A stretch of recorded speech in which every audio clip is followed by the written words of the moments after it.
어제 낮에는 이거 내 안에 하느님 모시기를 좀 제가 한 28개의 글을 좀 정리해 놓은 게 있어서 어제는 한 11개 정도 읽어드린 것 같아요. 카페에 바로 올라가 있습니다. 그래서 내 안에 하느님 모시기 이게 이제 경천하는 법으로 제가 써놨는데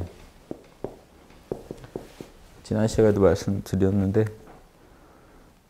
대행 스님이 자신 안에 주인공한테 모든 걸 맡기고 주인공 찾지도 말고 그냥 거기 있지 않느냐 하고 그냥 힘든 일 있을 때마다 거기다 다 통으로 맡겨버리면서 살면 그러다 보면 견성도 되고 다 일도 잘 풀린다 하는 그 가르침 표신계인데 그게 일상에서 쓰기 참 좋은 공부법이죠.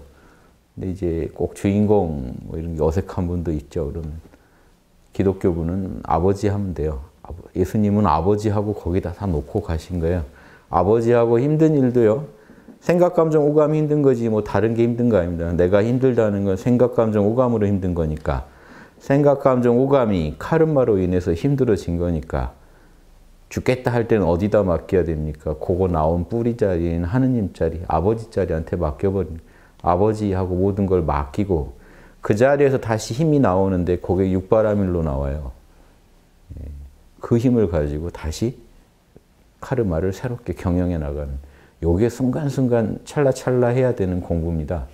그걸 이제 여러 선사들이 다양한 방식으로 표현했지만 그걸 이제 우리 민족은 삼일신고부터 해서 하느님 모시던 민족이니까 그 우리 민족이 모시던 하느님 예전 같으면 뭐 이렇게 하날림이라고 이렇게 했겠죠. 하날림 거기서 이제 요거 빠지고 하나님 된 건데 한이라는 거 안에 크다, 하나다, 하늘 뭐 의미가 다 있습니다. 그래서 한 안에 이미 다 있어요. 그래서 이 사실 한님이죠, 한님.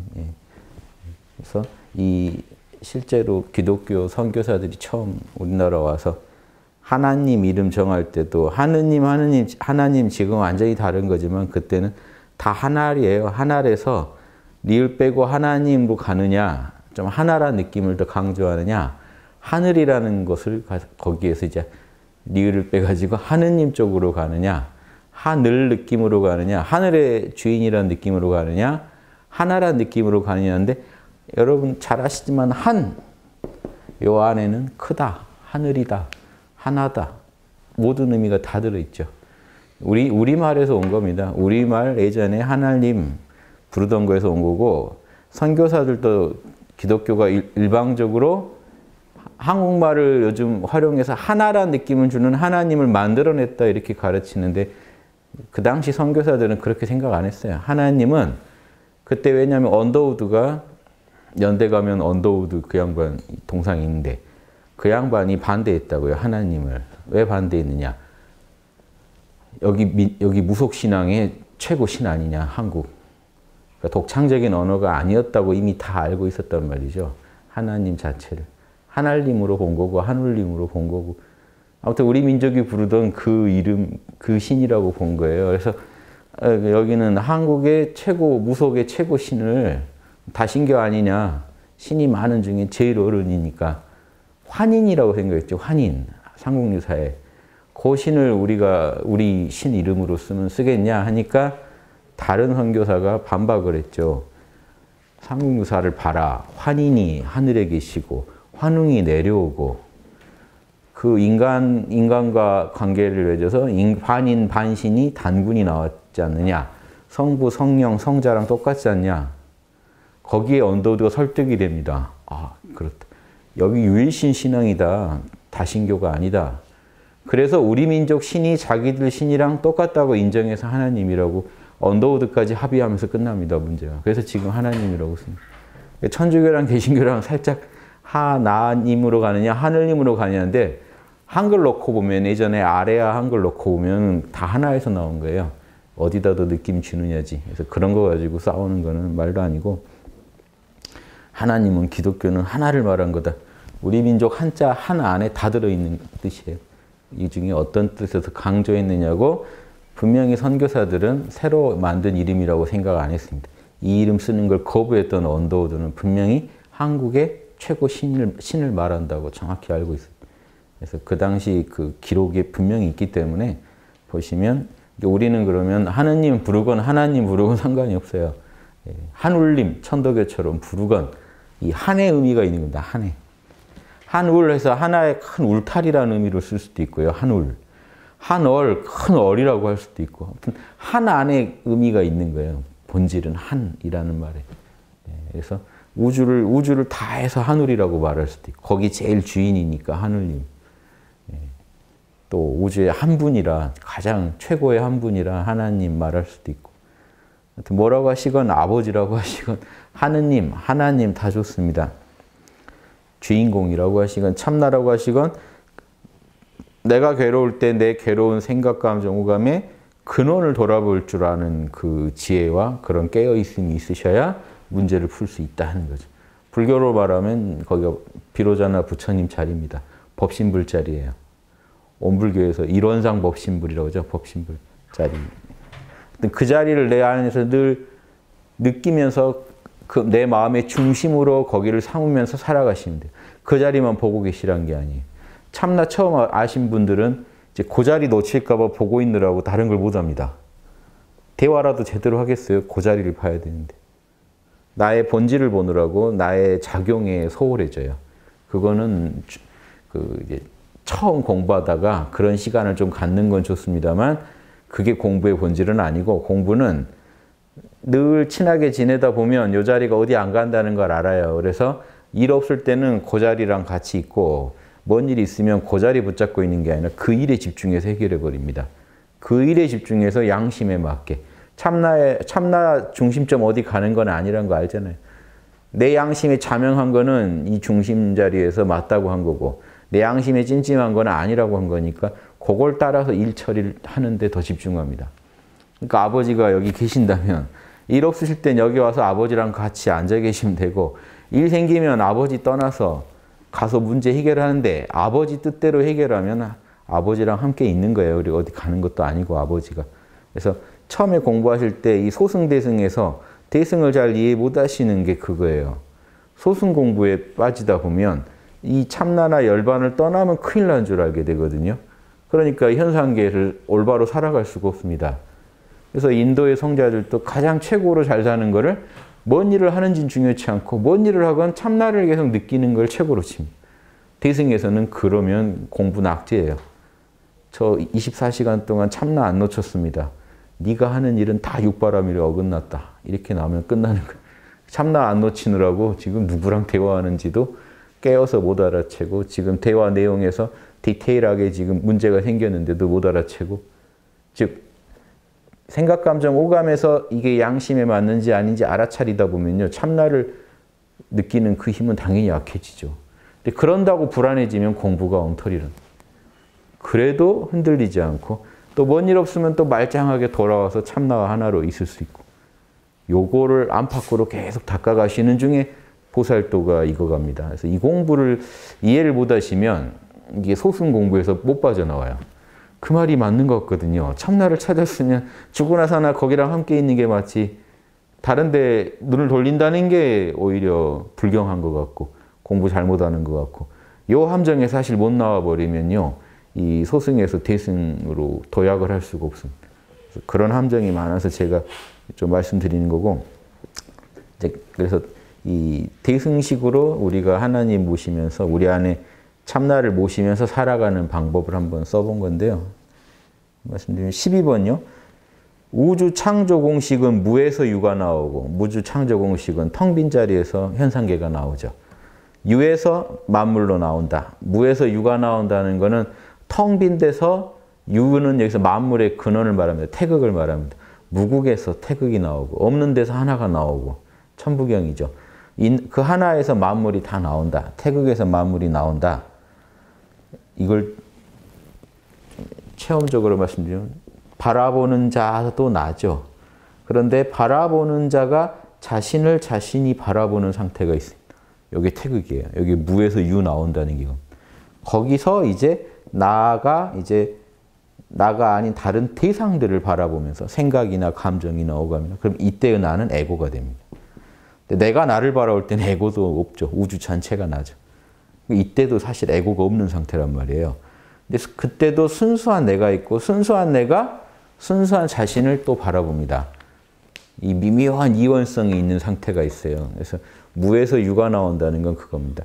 텅 빈 자리에서 텅 빈 자리가 자신을 스스로 알아차리면서 이 마음에 초점이 생겨요. 그걸 유 그래요. 왜냐? 이 초점에서 바로 생각, 감정, 오감이 일어납니다. 여러분이 사선정일 땐 여기 계세요. 여기 계시기 때문에 참나 상태 같지만 한 생각을 일으키고자 하면 바로 이렇게 일으킬 수가 있어요. 현상계의 뿌리 자리니까. 그런데 멸진정 단계까지 가면요. 이 접속이 끊어져 버리면 대상이 일어날 수 없는 상태가 되면 나 상태가 아닌 건 아닌데 이 상태보다 나 자신에 대해서 더 집중하는 상태가 돼서 생각을 못 일으켜요. 여기서 그러니까 순수 무국이라는 건 없습니다. 우리가 여러분이 아무리 명상하셔도 다시 생각 다 일어나죠. 순수 무국 상태로 들어가는 건 아니고요. 가장 무국이 이제 내 안에서 더 확연히 드러날 때가 있어요. 그때는 멸진정 때예요. 그래도 미세하게 내가 나를 의식하는 요 의식이 있기 때문에 여러분이 거기서 조금이라도 이제 거기 집중이 다시 활성화되면 바로 생각, 감정, 오감이 또 다시 발생해요. 생각, 감정, 오감은 여기서 발생합니다. 여기는 여기에도 뿌리가 돼요. 그래서 무에서 유가 나오고 유에서 만물이 나온다 이렇게 말하는 거고요. 천부경에서도 하나가 없음에서 나왔고 그 하나가 쪼개져서 이제 거기서 열이 나온다. 만물이 다 나온다. 이런 말이 나오는데 이제 이런 거는 선정을 통해서 여러분이 이제 확인하시는 게 좋죠. 그래서 실제로 앉아서 내가 모른다 하고 내 이름도 모른다 하고 존재하시다 보면 이제 에고성은 초월한 데까지 가요. 그런데 에고성을 초월해도 거기에 뭔가 나라는 느낌이 있고 나를 그걸 또 바라보는 주시자가 있는 미묘한 상태가 있어요. 에고는 아닌데, 에고는 없는데 이 뭔가 미묘한 구분, 참나와 참나를 느끼는 미묘한 마음이 있는 상태가 있어요. 그 상태가 사실은 계속 갑니다. 명상 중에 계속 있는데 이 상태에서 생각이 바로 일어나면은 사선정 그러고 생각을 일으킬 수 없게 대상과 단절이 있으면 이 무국이 더 중심이 돼서 여러분이 존재하니까 바라보는 자가 더 강하게 드러난단 말이죠. 그 느낌이 약해지고 그때를 우리가 멸진정 그럽니다. 그래도 이때 태극이 없는 게 아니기 때문에 텅 빈만 있는 게 아니기 때문에 여러분 다시 또 생각이 일어나고 그때의 느낌이 고스란히 그 기억이 전달되는 겁니다. 에고한테 그대로 전달돼서 에고가 자기 멸진정 들었을 때를 정확히 그 느낌을 파악할 수가 있죠. 그러니까 이런 게 더 깊이 들어가 보면 이런 게 다 있어요. 그래서 여기까지 모르셔도 되고 일단 참나하시는 게 중요한데 더 들어가 보면 분명히 이런 구분이 되고 예전 어른들이 구분을 다 해놨어요. 그래서 저도 그분들 구분대로 얘기해 드리는 겁니다. 천부경에 벌써 다 써 있잖아요. 무에서 하나가 나온다. 거기 하나에서 만물이 나온다. 예, 그래서 우주 공식은 무에서 유가 나오고 텅 빔이 스스로를 알아차리는 유가 발생하고 그 유 상태가 확장되면은 여기서 생각, 감정, 오감의 작은 개체성들이 등장한다. 그러니까 이 공식을 한다면요. 새로운 창조를 하고 싶거든 산출된 만물, 이 말단에 있는 만물에 집착하지 말고 지금 여러분한테 지금 닥친 만물은 이미 산출의 결과물이죠. 결과물 가지고 씨름하지 말고 지금 여러분이 어떤 생각, 어떤 감정, 어떤 오감의 제약이 와가지고 거기서 힘드실 수 있죠. 어떤 생각 때문에 지금 힘들고 어떤 감정에 치여서 힘들고 어떤 오감 때문에 지금 여러분 힘들 수 있지만 그놈들은 결과물이고 근원은 다 그게 무에서 나온 거 아닙니까? 텅 빈 자리에서. 그러니까 산출된 만물에 집착하지 말고 무로 곧장 다시 뛰어들어라. 중심자리로 뛰어들면 거기서 새로운 유가 나온다는 거예요. 거기서 깨어서 일으키는 새로운 생각, 새로운 감정, 새로운 오감으로 다스려 버리시다 이겁니다. 카르마를 경영하시라. 집착은 패망을 부르니 항상 초심으로 돌아. 지금 뭔가 여러분 눈앞에요. 오감이 닥쳤거나 여러분이 하나의 생각에 빠졌거나 어떤 감정에 빠졌을 때 거기에 딱 치여서 못 움직인다. 이 상태가 집착인 거죠. 집착할 필요가 없는데 이 모든 게 다 어디서 나왔다는 걸 알지 않습니까? 오온이 본래 공하다는 걸 아시면 반야신경 얘기입니다. 공으로 다시 돌아가 버리면 공에서 다시 색이 나온다고요. 그럼 새로운 창조물이 나와요.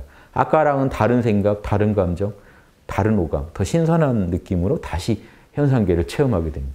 이거를 능숙하게 하셔야 보살도하지 보살이 죽도록 가서 고생하는 사람이 아닙니다. 늘 깨어서 현상계에 참나가 표현하고자 하는 육바라밀, 진선미를 그 도구가 돼서 자신이 에고를 참나의 도구로 삼아서 현상계 끝없이 표현해내는 예술가 창작까지 무슨 고행하는 사람이 아니라고요. 단순히 고생하고 희생하는 사람이 아니에요. 그런 사람들은 에고의 또 다른 어떤 집착에 빠진 사람들이에요. 즉 나는 고생해야 되는 사람이라는 에고를 붙잡고 계속 고생을 하면서 자기 존재를 확인하는 사람들이죠. 희생을 하면서 자기 존재를 확인해요. 꽤 대단하게 남들이 못하는 희생을 했으니까 난 대단할 거라는 식으로 에고를 달래면서 가요. 그게 아니고 보살은요. 남들이 뭐라고 하건 간에 지금 내 내면에 있는 양심에서 오는 그 차명한 신호를 구현하는 데만 관심이 있어요. 희생에도 관심 없어요. 사실은 남을 구제한다도 관심사가 아닙니다. 제일 관심사는 양심을 구현한다는 거예요. 그래서 보살도 가다 보시면 팔찌, 칠지, 팔찌 가면요. 중생 구제한다는 것도 사실은 부차적이라는 얘기가 나와요. 즉 그냥 그 양반은 본성대로 사는 거예요. 걔가 자기 본성대로 살죠. 그냥 자기 본성대로 살다 보면 그냥 자기 물이랑 어우러져 살게 되고 자연스럽게 우주랑도 어우러져 살게 되듯이 우주랑 어우러져 살아야지 하고 사는 게 아니라 이 진짜 양심대로 살다 보면 양심대로만 살면 그냥 우주랑 어우러지게 돼 있는 거죠. 그러니까 더 직접적인 목표는 내가 내 양심 그대로 사느냐 그게 제일 관건인 거죠. 그리고 사실 양심은 우주적인 마음이기 때문에 그 자체가 내가 우주랑 조화를 이루겠다는 이미 마음이라 따로 굳이 내가 누군가를 도와야겠다는 마음을 안 일으켜도 양심대로만 사시겠다고 하면 그게 우주에서 먹을 수 있는 제일 귀한 마음이에요. 그게 성령대로만 산다. 예수님이 그러잖아요. 나는 늘 남을 위할 생각만 하고 살았다 이렇게 얘기 안 하십니다. 성령이 시킨 대로만 했다고 하지. 왜냐? 성령은 우주적인 마음이라 그 시킨 대로만 했으면 나와 남 모두를 이롭게 할 수밖에 없었겠죠. 결과적으로. 그러니까 요거 생각하시면 언제든지 내려놔 버리시고 참나를. 지금 들고 계신 게 뭐든지 귀하건 그게 천하건 여러분을 괴롭히건 여러분을 만족시키건 순경이건 역경이건 한번 내려놔 보세요. 다 내려놓고 다시 무로 돌아가서 거기서 다시 새로운 안목으로 보고 듣고 하면서 육바라밀을 적용해 보시면 또 새로운 창작품이 나옵니다. 아깝게 아무리 만족스럽더라도 현상계는 무상하잖아요. 다 흘러가는 법이고 지금은 지금의 양심을 또 구현해야 됩니다. 아까 그 흘러가는 대로 두시고 또 중심에 뛰어들어서 다시 새로운 생각으로 더 자명한 걸 표현해 보시고 또 그 작품을 결과물이 산출됐으면 집착하지 말고 흘려보내시고 개그 프로 보면 제일 재미없는 게 뭡니까? 지난주 한 거 또 하고 있는 거죠. 그대로 재방송하고 또 재방송. 몇 주 뒤 거를 봐도 똑같아요. 웃기는 그 요소까지 다 똑같아요. 재미없어지죠. 망하죠. 개그 프로가. 사실 어려우니까요. 창작해낸다는 게 어려우니까 그러는 거지만 사람들은요. 못 봅니다. 복사하고 있는 거 못 봅니다. 즉 창작해서 새로운 창작해내는 영감을 표현해내는 걸 즐기지 예전의 기억 그대로 지금 다시 재현하고 있는 거는 지금 재미가 없어져요. 이미. 신상이 제일 좋죠. 또 새로운 신상. 영적인 신상은요. 끝없이 새롭게 지금 이 기분으로 육바라밀을 표현하는 거 이게 신상이에요. 우주적인 신상이에요. 또 신상을, 또 신상을. 이게 재밌지. 지나간 거 내가 어저께 어떻게 했더라 그대로 기억해서 해내면요. 그건 이미 그 상황과 맞지도 않고 재미도 없습니다. 감동도 없어요. 진짜 창조를 하시려면 창조 공식을 하셔야 됩니다. 창조는 무국에서 태극에서 만물로 이렇게 나옵니다. 텅 빈 자리로 들어가서 다시 거기서 영감을 끌어내는 방식으로 텅 빈 데 들어가서 깨어 계시면 무국 태극이 사실 하나니까 본체와 작용이지 하나죠. 이 자리에서 육바라밀 하라는 명령이 나와요. 그대로 현상계에 육바라밀을 적용해 버리시면 돼요. 말로는 쉽죠. 아무튼 이런 그림을 그리시고 이렇게 살아가는 게 하느님 진짜 모시는 거다 하는 겁니다. 하느님 모신다고 아버지하고 엎어져 계신 게 아니라 매 순간 내가 지금 우주의 한 분자인데요. 여러분 우주의 한 세포입니다. 여러분 몸의 세포가요. 가만히 아버지하고 엎드려 있는 걸 원하십니까? 우주에서 기민하게 움직이는 걸 원할까요? 우주에서 원하는 게. 세포 하나하나가요. 자기 할 일을 하고 있을 때 우주는 제일 기특하게 여기지. 아버지하고 기도만 하고 있으면 이거 답답한 세포죠. 지금 여러분이 하나하나가 우주의 세포인데 아버지 내가 나더러 어떻게 움직이라는 겁니까? 하면 그 소식을 빨리 알아듣고 기민하게 움직이는 세포가 그 분자가 사실 우주에서 제일 귀한 존재지 아버지 뜻 제일 잘 따르는 효자지 아버지하고 아버지한테만 집중하고 있는 게 효자가 아니에요. 왜냐하면 우리는 현상계를 살아가기 때문에 현상계는 가만히 있는다는 건 문제를 일으킵니다. 사실. 끝없이 움직여줘야 돼요. 균형을 놓쳐요. 현상계는요. 요게 제가 이걸 돌리는 거랑 똑같죠. 잠시라도 그 고정돼 있으면 요게 중심을 잃어버려요. 현상계가 그래요. 현상계는요. 계속 움직여줘야 됩니다. 여러분 딱 지금 앉아있는 자세가 제일 편하실지 몰라도 몇 분 안에 또 움직여 주셔야 돼요. 중심을 계속 잡아가고 계신 겁니다. 현상계는요. 시시각각 변해요. 중심을 또 옮겨야 돼요. 또 옮겨야 돼요. 그 얘기는요. 민첩하게 움직여 주셔야 되는데 형이상학적 중심은 옮기는 법이 없습니다. 참나는 형이상학적 중심이에요. 근데 형이상학적 중심은 계속 옮겨가야 돼요. 요 균형을 맞아야 우주에서 잘 산다 하는 겁니다. 그래서 중용에서 뭐라고 했냐면 중화, 중용의 핵심은 중화를 이루는 건데 그렇죠? 요게 중이죠. 요게 화죠. 현상계에서 끝없이 중심을, 현상계의 중심이에요. 이것도 둘 다 중이에요. 현상계에서 중심을 잡아가는 거를 조화 그러고 절대적인 불변의 중심을 잡고 있는 거를 여러분이 미발의 희노애락 미발의 뿌리로서의 중, 요거는 언제 어디서나 통하는 그 상황의 최선으로서의 중심. 그래서 예전에 봉호 선생님이 요걸 이렇게 그리셨어요. 이건 희노애락의 중심, 요거는 중용의 화. 매 순간 화는 변해야 돼요. 또 새롭게. 요건 안 변하죠. 요건 안 변하는데 인의해제해야 된다는 건 안 변하는데 인의해제 적용은요. 매 순간 새롭게 즉 중심점이 계속 옮겨가죠. 요 그림으로 예전에 설명하신 걸 봤는데 탁월하죠. 매 순간순간 현상계 중심은 옮겨가요. 잠시도 쉬면 안 됩니다. 예전 거 고집했다가는 바로 그 상황에 적중하지 못하는 언행이 나와버려요. 어제도 이렇게 해서 넘어갔어 하고 하면은 바로 어긋나 버려요. 오늘은 오늘의 양심으로 봐가지고 제일 자명한 걸 택해야 되는데 어제 기억에 의존해서 택했으니까 그건 엉터리가 되죠. 중용이라는 게 이렇게 어렵습니다. 매 순간 그 중심을 옮겨가는 거예요. 도는 불변인데 그래서 봉호 선생님이 요거는 도, 인간이 걸어야 할 도는 불변이고 덕은 현실에서의 실천, 끝없이 새로워야 돼요. 이렇게 말씀하신 적이 있는데 이게 우주 창조 공식을 잘 따르는 삶입니다. 12번 했고요. 13번요. 하느님과 하나가 되어 환히 깨어나는 매 순간마다 우린 다시 태어난다. 리셋되는 겁니다. 새롭게 살고 싶으시면요. 이 오감을 바꾸고 머리를 바꾸고 몸을 바꾸고 하지 마시고 마음을 바꾸세요. 리셋 시켜버리세요. 그러면 숨 쉬는 것도 감사하고요. 전혀 다른 느낌으로 다가옵니다.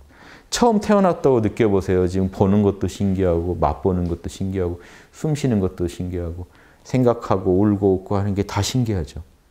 매 순간 여러분이 무에 들어가서 나오면요. 그 기분이 들어야 돼요. 또 신선해집니다. 사실. 다시 신선해져요. 재료가 신선해져요. 아까까지는 아주 지옥 같은 재료도 지옥에 있는 것 같다라고 느끼게 만드는 재료도 다시 신선해져요.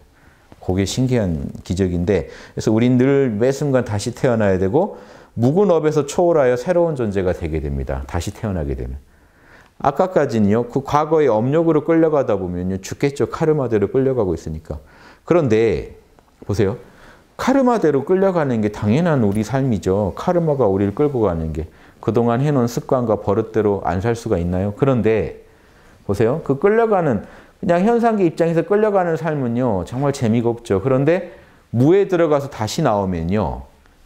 다른 관점이 생겨요. 뭐냐면 과거의 업대로 끌려가는 매 순간조차도 본질적으로 볼 때 무에서 계속 창조되고 있다는 겁니다. 요거 아시겠어요? 과거에 보세요. 무에서 여러분이 해놓은 과거의 업됨에 지금 이 순간을 창조해 놓은 거잖아요. 과거의 업됨에 창조됐다는 측면에서만 보면 과거의 업대로 흘러간다고 말할 수 있지만 참나 차원에서 작용하는 모습을 보면 매 순간 참나는 과거의 업에 맞게 가장 최선의 상황을 창조해내고 있다고 볼 수도 있는 거죠. 즉 업력의 입장에서 보면 과거의 제약에서 못 벗어나고 가고 있다고 볼 수 있지만 참나의 입장에서는 그것마저 감안해서 새롭게 창조해내고 있다고 볼 수도 있는 거예요. 그러면 시각이 달라집니다. 과거는 그대로 받아들이되 업은 받아들이되 매 순간 창조해낸 기분으로 살 수도 있는 거예요. 매 순간 육바라밀을 창조하는 장이 돼버릴 수도 있는 거죠. 과거에 끌려가는 장이 될 수도 있고 보는 시각에 따라 완전히 다릅니다. 에고의 눈에는 끌려가고 있는 걸로 보이지만 참나의 눈에는 그 에고의 수준에 맞춰서 새롭게 계속 창조해가고 있는 거예요. 그래서 여러분이 묵은 업에서 초월하여 새로운 존재가 되고 과거와 결별하는 최고의 비법은 시간성을 즉각 초월해서 참나 자리에서 다시 이 현실에 들어와서 창조를 해내는 거예요. 이런 관점으로 바라보시면 매 순간이요 다시 태어나는 순간이 될 수도 있고 업에서 자유로워지는 순간이 됩니다. 업마저 활용한다고 보는 입장이 더 맞겠죠. 업에 끌려가는 게 아니라 업을 활용하는 입장이 돼버려요. 네가 예전에 이렇게 살았으니까 이번에는 육바라밀을 이렇게 해보자 하는 장이 되는 거고 이 참나를 모르고 살아가면 업에서 정말 벗어날 수가 없는 질곡에서 빠져나올 수가 없는 입장이 되는 이렇게 다릅니다. 오늘 2개밖에 못 했는데 이런 내용들 계속해서 촬영해서 올릴 테니까 혹시 제가 낮에 하건 밤에 하건 조금씩 해낼 테니까 또 그거 혹시 못 보신 거는 유튜브로 꼭 활용하시고요. 이런 관점에서 우리가 매 순간 창조하는 존재가 돼야 여러분 진짜 보살이고 군자지 보살 군자가 고리타분한 존재가 아닙니다. 그래서 매 순간 새로운 모습을 창조해내야 돼요. 전통 문화 수호하는 그런 존재가 아니에요. 불변의 도는 수호하지만 현상계에서 나타내는 모습은 가장 누구보다 첨단으로 변해가야 보살이고 군자입니다. 이게 중용에 써 있는 내용인데 여기 이제 저도 얘기한다고 하지만 아무튼 다 전달이 되는지는 모르겠어요. 아무튼 늘 연구하셔서 매 순간 새로운 삶을 살아가시는 매 순간 여러분한테 주어진 시간을요 창조해내는 데 쓰시길 바랍니다. 마치겠습니다.